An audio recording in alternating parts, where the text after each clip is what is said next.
Je pense que au moins ton père ou bien ta mère, ils peuvent financer ton projet, mais dire que quelqu'un de dehors, là, il doit financer, ça sera pas facile. En fait, j'ai pas peur. Hein. Dans l'entrepreneuriat, c'est comme ça. Deux fois on perd, deux fois on gagne. Toi, tu te focalises sur ton objectif, c'est tout. Et même s'il y a l'échec, en fait, tu tombes, tu te relèves.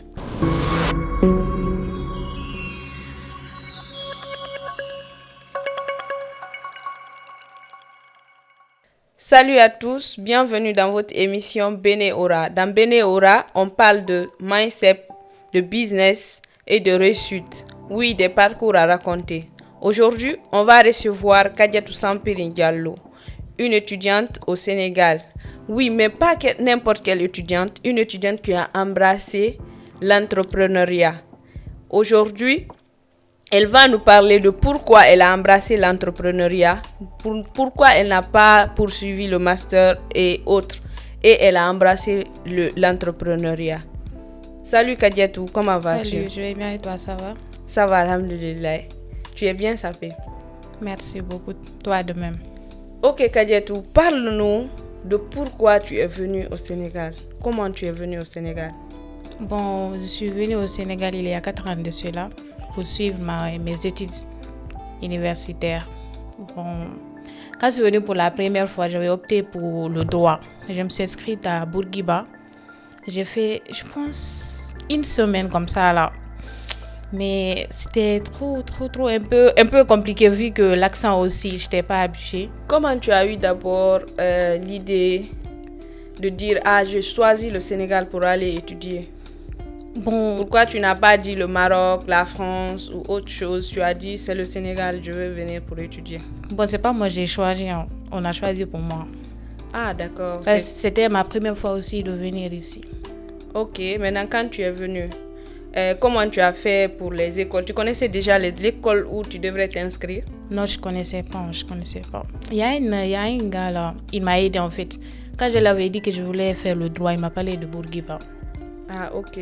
Maintenant, qu'est-ce qui s'est passé? Pourquoi tu as quitté Bourguiba et que tu t'es retrouvé dans une école d'entrepreneuriat?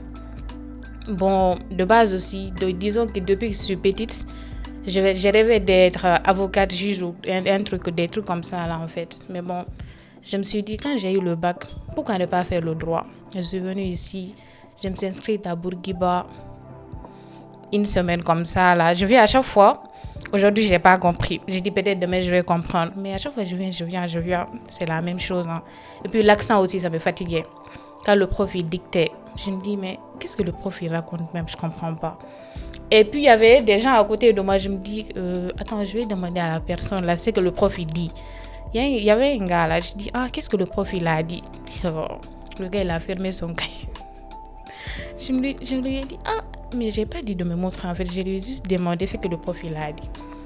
Bon, la troisième fois aussi je suis venue, c'était comme ça en fait que je comprenais pas les cours et puis je me suis dit ici encore c'est pas ma place vu que j'étais pas bien acquis, c'était pas en disant ça. Ok, donc après Bourguiba, tu as jugé nécessaire de quitter Bourguiba, d'aller t'inscrire dans une autre école. Et en quittant Bourguiba, je n'avais pas choisi encore une autre école là. Okay. Disons, j'avais fait le tour des universités de Dakar. Ah, donc il n'y avait pas quelqu'un pour te situer. Donc quand tu es venu, c'est le terrain qui t'a commandé. Oui. Ok. La seule personne qui m'a situé là, c'est celui qui m'a parlé de Bourguiba. Ok. Après ça, s'il y avait un jeune là, il m'a aidé. C'était comment on fait des trucs. Celui m'a montré chez Anta Diop là pour la première fois, okay. Avec les Ampateba, les IKO, tout ça là en fait. Mais je me suis dit, ici en fait c'est pas pour moi. Mais après, il m'a dit qu'il y avait une école. Quand on était parti à chez Anta Diop, oui. Il m'a dit qu'il y avait une école aussi à l'intérieur. Je me suis dit alors on va voir. C'est là-bas que j'ai vu l'école en fait. Après ils m'ont dit que pour faire les cours en présentiel, il faut partir à Sacré-Cœur. Ah, là-bas, c'était les cours en ligne. Oui. L'école qui se trouvait chez Anta Diop, c'était l'ISEG. Oui. Ok, maintenant, quand tu es arrivé à l'ISEG, quand tu es rentré à l'ISEG, comme tu t'es pas senti très bien à Bourguiba, comment tu t'es senti très bien à l'ISEG? Parce que je pense que c'est les mêmes personnes, hein, ce sont des Sénégalais qui sont un peu partout, mais comment tu t'es senti bien à l'ISEC? Et bon, en m'inscrivant là, il y avait des gens, ils m'ont dit que j'étais de quelle nationalité. Je leur ai dit que j'étais guinéenne. Ils m'ont dit, ah ok, tu es guinéen. J'ai dit oui. Ils m'ont dit encore, il y a d'autres Guinéens ici. Je me suis dit, ah bon, il y a d'autres Guinéens ici en fait. Ils dit d'accord. Maintenant, le seul souci, c'était comment je vais rencontrer les Guinéens là, parler avec eux en fait. Je me suis dit, au moins, il y a des gens de mon pays avec moi. Peut-être je vais me sentir ici. Je vais me sentir bien plus que là où j'étais à Bourguiba. Ah, maintenant, après, tu as rencontré tes amis oui, j'ai rencontré. Guinéens. Oui. Après, maintenant, tu es resté là-bas. Maintenant, quand tu es venu, dans le cadre de logement, tu étais en famille ou bien les parents t'ont donné déjà la responsabilité d'être seul? Bon, quand je suis venue, avant même que je vienne, mon père avait dit qu'il allait chercher un logement pour moi. Mais comme c'était la première fois aussi, il n'avait pas cherché. Il m'avait dit de partir à Kermassal. Il y avait une famille là-bas. Je suis restée avec eux, mais vu qu'en première année, les cours là, c'est les matins, à 8h. Kermassal, c'est trop loin. Et mon école, c'est à Sacré-Cœur. Du coup, quand j'avais des cours de 8h comme ça, là, quand je me réveille à 5h, deux fois, il y a l'embouteillage sur la route de la péage. J'arrive en retard. Je peux arriver à 9h comme ça, le cours, ça finit à 10h. Je n'ai pas accès à la classe. Je me suis dit encore que je vais chercher un logement à côté de l'école. J'ai cherché. On m'a trouvé une chambre au Maristes, je ne sais pas comment. Au Maristes, là-bas, je suis restée, je pense que 2 jours seulement. Hein. Après, je me suis dit non, je préfère rester à Kermassal, puisque je connaissais personne dans le quartier et tout. Et puis, c'était ma première fois aussi de prendre des logements et de rester seule. Je me suis sentie mal à l'aise en fait. Je me suis dit, pourquoi ne pas retourner à Kermassal malgré la distance? Ok. Maintenant, quand tu vivais en famille, tu as rencontré des difficultés vu que tu n'as jamais quitté chez tes parents. Tu as toujours vécu chez tes parents. Après, tu es venu chez des gens que tu ne connaissais pas. Bon, disons que je n'ai pas rencontré des difficultés parce que je ne passais pas la journée là-bas, sauf la nuit. Ok. Maintenant, une fois que tu es venu à Truc, une fois que tu es rentré à l'ISEC, comment tu as trouvé l'étude jusqu'à ce que tu as décidé de prendre un projet de recyclage des plastiques? Parce que ce n'est pas un petit projet, hein? Tu as le projet en main. On signale ici qu'elle fait des projets, elle monte des projets. Bien sûr, elle a une équipe qui fait des projets avec elle.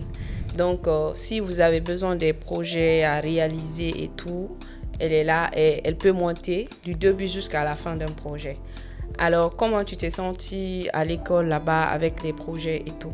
Bon, là où j'ai étudié en fait, depuis le premier cours, je me suis dit en fait, ici ça me va. Hein.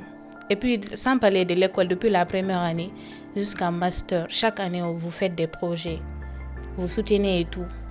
Okay. Par exemple, on te dit, on amène un tas de projets. Par exemple, on te dit recyclage de plastique, la restauration, des trucs comme ça, commerce en ligne. On vous dit de choisir en fait. Chacun prend son thème. Maintenant, toi, tu as choisi ça. Pourquoi tu as choisi ça? C'est pour rester au Sénégal ou c'est pour aller réaliser le projet en Guinée? En fait, je peux faire dans les deux. Hein. Okay. Je peux faire ici comme en Guinée. Donc, au Sénégal, tu te sens très bien aussi? Oui, ça va. Ok. Maintenant, pour le fait de loger seul, parce que dans notre communauté Peul, ils ont tendance à minimiser les filles qui logent seules, genre qui ont cette responsabilité. Et toi, tes parents ont eu confiance en toi. Ils ont cherché une maison pour toi. Comment tu as vécu ça avec les autres dans le quartier ou bien les autres entourages de la famille? Parce que chez nous, quand une femme loge seule, c'est très mal vu. En fait, que moi, je sais pas ce qu'ils ont dit, mais quand même, personne ne m'a dit que c'était mal fait et tout, vu que je suis pas trop avec eux. Moi, de base, je suis pas trop, en fait, je parle pas trop avec les gens. Ok, vu que tu parles pas, donc il n'y a pas eu de mal. Même s'il y a eu de mal, en fait, les gens viennent pas me dire, peut-être ils vont parler ça. Maintenant, qu'est-ce que toi, tu peux dire à ces gens qui pensent que loger seul est très mal vu? En fait, loger seul n'est pas mal vu. Parce que même si tu loges avec ton père ou bien ta mère, si tu as envie de faire des trucs comme ça, tu peux les laisser partir. On voit maintenant des petites filles qui sont dans la même maison que leur père ou bien leur mère, non. Mais qui sortent dehors pour faire de n'importe quoi. Tout, en fait, ça se passe dans la tête et l'éducation que tu as reçue depuis. Ok. Et maintenant, quand tu es arrivé pour, pour la location, la colocation, tu as eu des amis avec qui tu as partagé une maison ou bien tu étais seule? Bon, quand j'ai laissé mon truc à Bourguet, mon logement au Mariste là-bas, et puis j'ai quitté encore Kermassal, vu que je t'avais dit qu'il y avait des Guinéens dans notre école, on s'est dit en fait que chacun d'entre nous avait des problèmes là où il logeait. Oui. On s'est dit pourquoi ne pas prendre un logement juste à côté de l'école. Ça va pour le transport aussi parce que ça joue beaucoup. Disons que le transport c'est trop cher à Dakar. On s'est dit de prendre un appartement juste à côté de l'école. Maintenant tu sais, vivre avec des filles en fait c'est pas facile. Au début, ça allait. Disons qu'on se détestait pas, mais il y a tout le temps des petits trucs qui rentraient entre nous. Ça s'est fini en fait en bagarre et tout. Donc, tu penses pas que c'était... Au fait, le problème ici venait des autres ou bien le problème c'était toi parce que tu n'étais pas habitué à sortir de ta zone de confort. Tu es venu maintenant, tu deviens une autre personne et que tu vois des gens devant toi, tu penses que... Est-ce que c'était pas... Tu t'es pas posé la question, est-ce que c'était pas de ma faute vu que ça n'a pas... Parce que... Bon, je vais pas dire que forcément c'est ma faute, mais la faute c'est partagé. C'est partagé. Mais disons aussi que moi, de base, j'étais trop toc-toc dans la tête. Je pardonnais pas. Par exemple, toi, tu viens, tu me dis, ah, tel t'a dit ça, je vais venir, je vais changer pour toi. Je dis, non, celle-là, il a dit ça sur moi, des trucs comme ça là et tout. J'écoutais les ondits. Ok, donc les ondits étaient là, tu étais beaucoup plus immature. Plus aussi immature, l'âge aussi c'était là, ça joue aussi. Ah, ok. Maintenant, pour ton projet, dis-nous comment est-ce que on voit le marché aujourd'hui? Le marché sur le recyclage de plastique. Comment tu vois le marché? En fait, tu peux un seul jour te lever comme ça et dire, ah, je peux faire...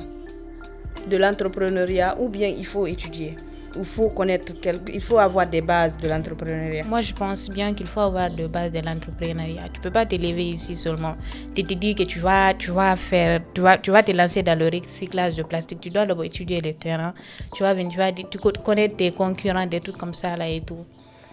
Ok, il faut connaître ses concurrents, il faut connaître le marché. Oui.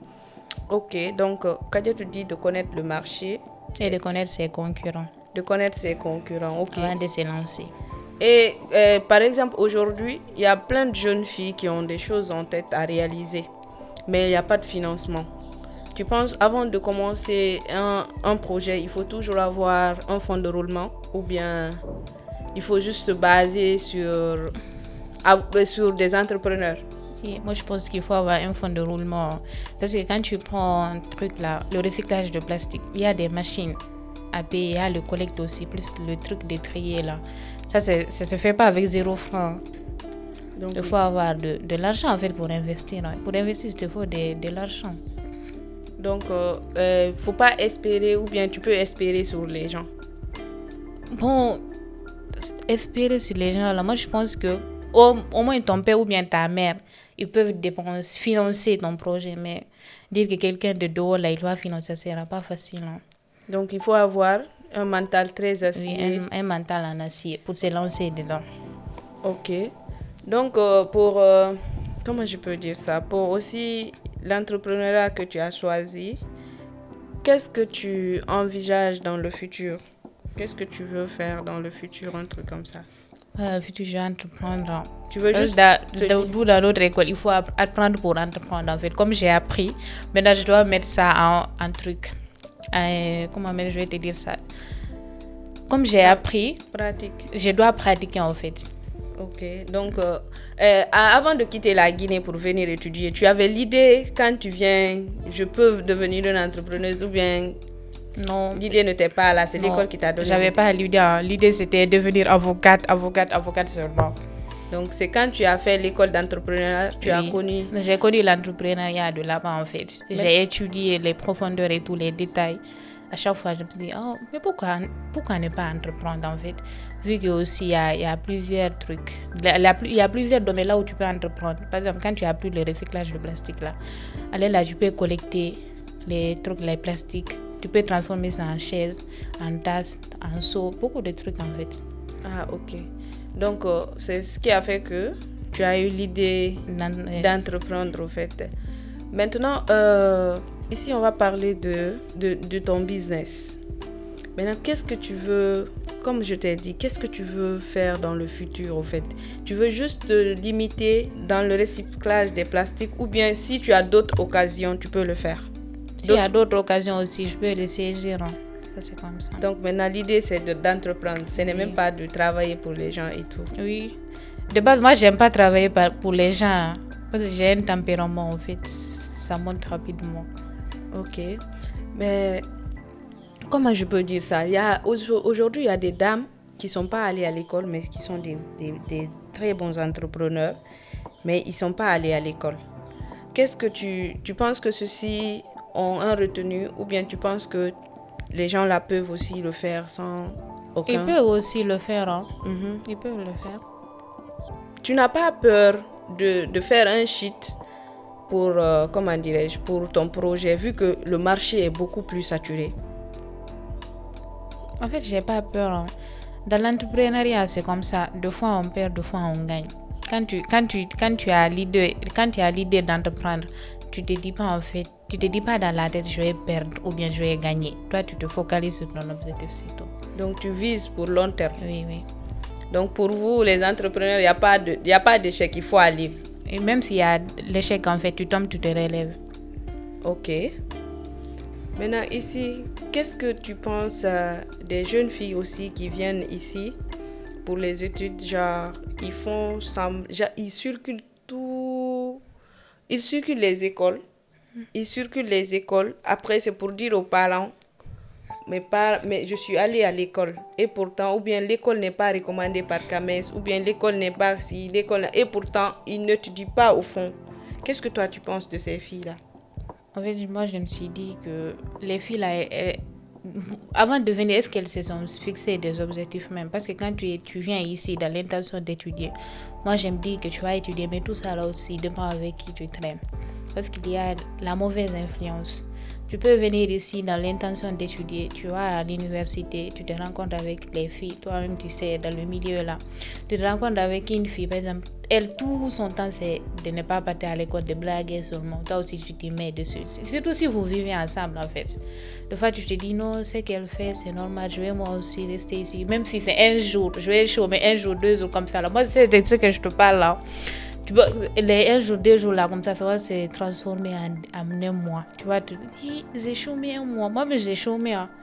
J'ai trop chômé. En un moment, je me suis assise, je me suis dit, est-ce que c'est pour ça là tu es venu à Dakar même?